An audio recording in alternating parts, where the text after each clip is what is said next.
I was just going to address one of the questions that you are all getting all the time, and we get as well, which is, well, how much federal funding is at risk for the city of Tucson? And from my perspective, if the money is not in our accounts and spent, then it's at risk.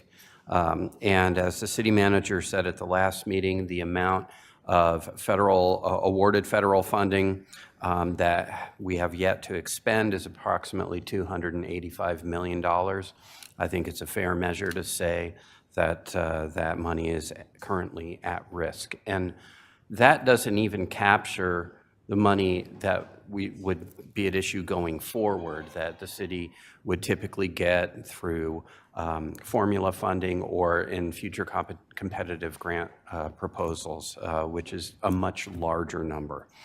The vast bulk of that federal funding, that $285 million plus, that we receive is for public safety, police and fire, transportation projects, as well as housing.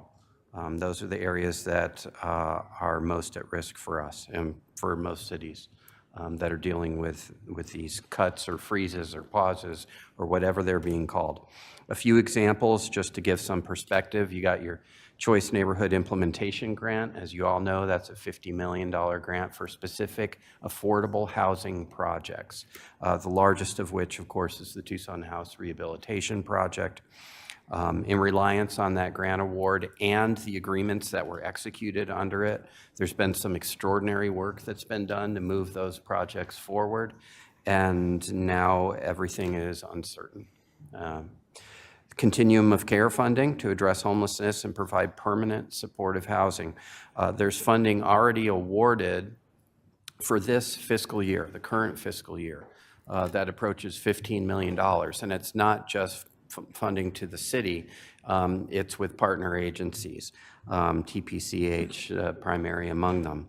Again, that has not moved forward to a point where we've actually received the grant agreement to memorialize the award, which was already approved. So it's at risk. Transportation funding, 22nd Street Bridge Replacement Project.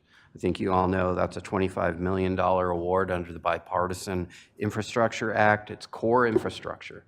It's a replacement of a bridge built in 1966 that commercial trucks, buses, emergency vehicles can't go over because of the weight restrictions. It needs to be replaced. That funding right now seems to be on hold or pause or delay or whatever the term you want to use. We continue to monitor the court rulings. We are literally in meetings, participating in meetings and phone calls every day with other jurisdictions and their attorneys and their representatives and their officials to try and keep our ear to the ground about what's next.